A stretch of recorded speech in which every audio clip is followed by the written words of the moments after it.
Hi ನಮಸ್ಕಾರ, welcome back to the channel. ಇವತ್ತಿನ ವಿಡಿಯೋದಲ್ಲಿ ನಾನು ಈ ರೀತಿಯಾದ ರೈಸ್ ಬ್ಯಾಗ್ಗಳು ನಮಗೆ ಸಿಗುತ್ತೆ ಅಲ್ವಾ, 10 kg ಅಥವಾ 25 kg ಈ ರೀತಿಯಾಗಿ ಅಕ್ಕಿ ಎಲ್ಲ ತಗೊಂಡ್ ಬಂದಾಗ ಈ ತರದ ಬ್ಯಾಗ್ಗಳು ಸಿಗತ್ತೆ. ಸೊ ಇವತ್ತು ಈ ಬ್ಯಾಗ್ ಅನ್ನ ಬಳಸ್ಬಿಟ್ಟು ಒಂದು ತುಂಬಾನೇ ಯೂಸ್ಫುಲ್ ಆಗಿರುವಂತಹ ವಸ್ತುವನ್ನ ಹೇಗ್ ಮಾಡೋದು ಅನ್ನೋದನ್ನ ನೋಡೋಣ. ಸೊ ನಾನಿಲ್ಲಿ ನೀಟಾಗಿ ಅದರ ಬಾಟಮ್ ಅನ್ನ ಕಟ್ ಮಾಡಿ ತೆಗೆದು ಸಪರೇಟ್ ಮಾಡ್ಕೊಂಡೆ. ಇವಾಗ ಒಂದು ಪ್ಲೇಟಿನ ಸಹಾಯದಿಂದ ಒಂದು ಸರ್ಕಲ್ ಆಕೃತಿಯನ್ನ ಮಾರ್ಕ್ ಮಾಡ್ಕೊಳ್ತಾ ಇದ್ದೀನಿ. ನಿಮ್ಮ ಹತ್ರ ಯಾವ ಪ್ಲೇಟ್ ಇದೆಯೋ ಅದನ್ನ ಯೂಸ್ ಮಾಡಬಹುದು. ಇವತ್ತಿನ ವಿಡಿಯೋವನ್ನ ಶುರು ಮಾಡೋಕ್ಕಿಂತ ಮುಂಚೆ ಯಾರೆಲ್ಲ ನಮ್ಮ ಚಾನಲ್ ಅನ್ನ ಹೊಸದಾಗಿ ನೋಡ್ತಿದ್ರು ದಯವಿಟ್ಟು ಸಬ್ಸ್ಕ್ರೈಬ್ ಮಾಡ್ಕೊಂಡು ನೋಡಿ.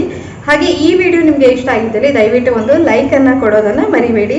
ಹಾಗೆ ನಿಮ್ಮ friends, family, neighbours, well wishers ಎಲ್ಲರಿಗೂ ನನ್ನ ವಿಡಿಯೋಸ್ ಅನ್ನ ಶೇರ್ ಮಾಡಿ. ಸೊ ಇವತ್ತಿನ ವಿಡಿಯೋವನ್ನ ಶುರು ಮಾಡೋಣ. ಈಗ ನಾನು ಟ್ರೇಸ್ ಮಾಡ್ಕೊಂಡಿದ್ದಾಯ್ತು. ಅದೇ ಪ್ರಕಾರವಾಗಿ ಒಂದು ಸರ್ಕಲ್ ಅನ್ನ ಇದರಿಂದ ಕಟ್ ಮಾಡಿ ಸಪರೇಟ್ ಮಾಡ್ಕೊಂಡೆ. ನೋಡಿ ಈ ರೀತಿಯಾಗಿ ಸ್ವಲ್ಪ ಸೈಜು ವ್ಯತ್ಯಾಸ ಬೇಕು ಅಂತಂದ್ರೆ ನೀವು ಪ್ಲೇಟ್ ಸೈಜ್ ನ ಡಿಫ್ರೆನ್ಸ್ ನೋಡಿ ತಗೊಳ್ಬಹುದು. ಈಗ ಇದಕ್ಕೆ ನಾನು ಒಂದು ಬಟ್ಟೆಯನ್ನ ಸೇರಿಸ್ಬಿಟ್ಟು ಕ್ವಿಲ್ಟ್ ಮಾಡ್ಕೊಂಡು ರೆಡಿ ಮಾಡ್ಕೊಂಡಿದೀನಿ. ಆಕ್ಚುಲಿ ಇದನ್ನ ಅಡಿಗಡೆ ನಾನು ಲೈನಿಂಗ್ ಬಟ್ಟೆಯನ್ನ ಹಾಕ್ಲಿಲ್ಲ, ಜಸ್ಟ್ ಮೇಲ್ಗಡೆ ಮಾತ್ರ ಬಟ್ಟೆಯನ್ನ ಇಟ್ಟು ಕ್ವಿಲ್ಟ್ ಮಾಡ್ಕೊಂಡಿರೋದು. ಈಗ ಏನ್ ಮಾಡ್ತೀನಿ ಅಂದ್ರೆ ಇದರ ಸುತ್ತಳತೆಯನ್ನ ಈ ರೀತಿಯಾಗಿ ರಫ್ಲಿ ತಗೊಳ್ತೀನಿ. ಸೊ ಈ ರೀತಿಯಾಗಿ ಒಂದು ಮಾರ್ಕಿನಿಂದ ಇನ್ನೊಂದು ತುದಿವರೆಗೂ ಬರೋ ತನಕ ತಗೊಂಡಾಗ ನನ್ಗಿಲ್ಲಿ 30 ಇಂಚು ಬರ್ತಾ ಇದೆ. ನಾನು ಹೆಚ್ಚು ಕಮ್ಮಿ 31ರಿಂದ 32 ಇಂಚು ಅಗಲದ ಬಟ್ಟೆಯನ್ನ ನೆಕ್ಸ್ಟ್ ತಗೊಳ್ಬೇಕಾಗತ್ತೆ. ಈಗ ನಾನೇನ್ ಮಾಡ್ತೀನಿ, ಇದು ಒಂದು ಹಳೆ ಸೀರೆ ಇತ್ತು ನನ್ನ ಹತ್ರ. ಸೊ ಅದು ಸಾಕಷ್ಟು ಹಳೇದಾಗಿತ್ತು, ಮತ್ತೆ ಇವಾಗ ಯೂಸ್ ಮಾಡ್ತಿಲ್ಲ, ಅದನ್ನೇ ತಗೊಂಡಿದ್ದಾಯ್ತು. ನಾನಿಲ್ಲಿ ಮತ್ತೆ ರೈಸ್ ಬ್ಯಾಗ್ ಅನ್ನ ಹಾಗೆ ಅಡಿಗಡೆ ಈ ಸೀರೆ ಬಟ್ಟೆ ಏನಿದೆ ಅದನ್ನ ಇಟ್ಬಿಟ್ಟು ಈ ರೀತಿಯಾಗಿ ಕ್ವಿಲ್ಟಿಂಗ್ ಮಾಡ್ಕೊಳ್ತಾ ಇದ್ದೀನಿ.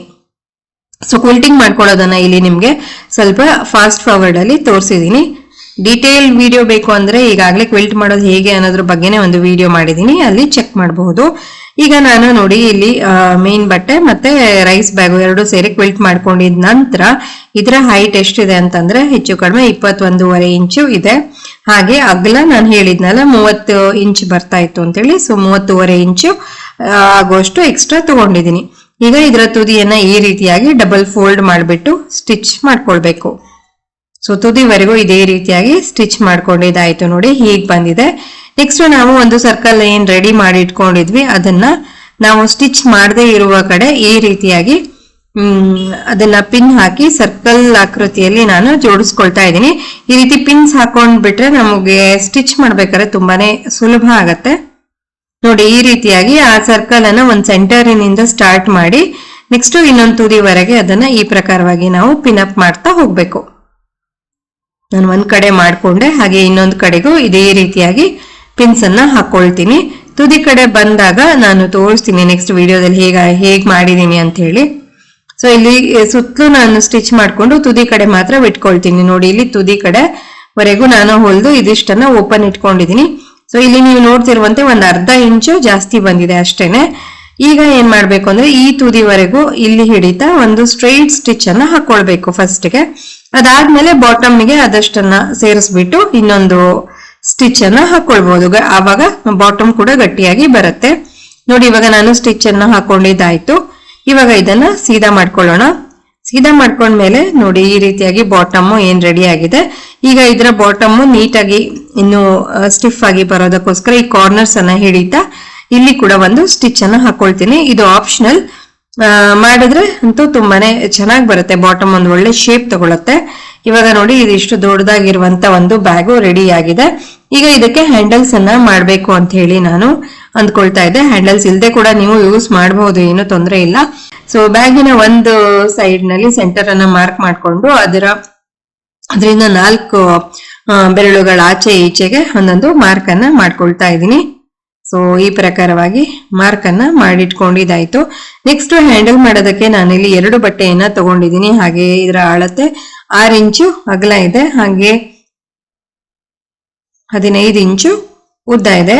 ಈಗ ಇದನ್ನ ಕರೆಕ್ಟ್ ಆಗಿ 4 ಫೋಲ್ಡ್ ಮಾಡಿಬಿಟ್ಟು ಒಂದು ಸ್ಟಿಚ್ ಅನ್ನ ಹಾಕೊಂಡ್ರೆ ನಮ್ಗೆ ಬೇಕಾಗಿರುವಂತ ಬೆಲ್ಟ್ಸ್ ರೆಡಿ ಆಗತ್ತೆ. ನೋಡಿ ಈ ರೀತಿಯಾಗಿ ಡಬಲ್ ಫೋಲ್ಡ್ ಮಾಡಿಬಿಟ್ಟು ಮತ್ತೊಂದು ಫೋಲ್ಡ್ ಮಾಡಿ ಸ್ಟಿಚ್ ಅನ್ನ ಹಾಕೊಳ್ಬೇಕು. ಈಗ ನಾನು ಬೆಲ್ಟ್ ಅನ್ನ ರೆಡಿ ಮಾಡಿದ್ದಾಯ್ತಲ್ವಾ, ಹಾಗೆ ಮಾರ್ಕ್ ಕೂಡ ಮಾಡ್ಕೊಂಡಿದ್ನಲ್ಲ ಬ್ಯಾಗಿಗೆ, ಅದೇ ಮಾರ್ಕ್ ಮೇಲೆ ಈ ಪ್ರಕಾರವಾಗಿ ಇದನ್ನ ಇಟ್ಬಿಟ್ಟು ಸ್ಟಿಚ್ ಮಾಡ್ಕೊಳ್ತೀನಿ. ಒಂದು 2-3 ಸ್ಟಿಚ್ ಹಾಕಿದಾಗ ಚೆನ್ನಾಗಿ ಗಟ್ಟಿಯಾಗಿ ಬರುತ್ತೆ. ಈಗ ನೋಡಿ ಈ ರೀತಿಯಾಗಿ ನಾನು ಹ್ಯಾಂಡಲ್ಸ್ ಅನ್ನು ಕೂಡ ಎರಡೂ ಕಡೆಗೂ ಸ್ಟಿಚ್ ಮಾಡ್ಕೊಂಡಿದ್ದಾಯ್ತು. ಇದು ಈ ತರ ಕಾಣಿಸ್ತಾ ಇದೆ. ನಾನು ಮತ್ತೊಮ್ಮೆ ಇದನ್ನ ಕರೆಕ್ಟ್ ಆಗಿ ದೂರದಿಂದ ತೋರಿಸ್ತೀನಿ. ನೋಡಿ, ಇದು ಈ ರೀತಿಯಾಗಿ ಒಂದು ಲಾಂಡ್ರಿ ಬ್ಯಾಗ್ ಆಗಿ ಕೂಡ ಬಳಸಬಹುದು, ಅಥವಾ ಮಕ್ಕಳ ಆಟಿಕೆಗಳನ್ನ ಎಲ್ಲಂದ್ರಲ್ಲಿ ಹಾಕ್ತಿರ್ತಾರಲ್ವಾ ಅದನ್ನೆಲ್ಲ ಆರ್ಗನೈಸ್ ಮಾಡೋಕ್ಕೂ ಕೂಡ ಬಳಸಬಹುದು.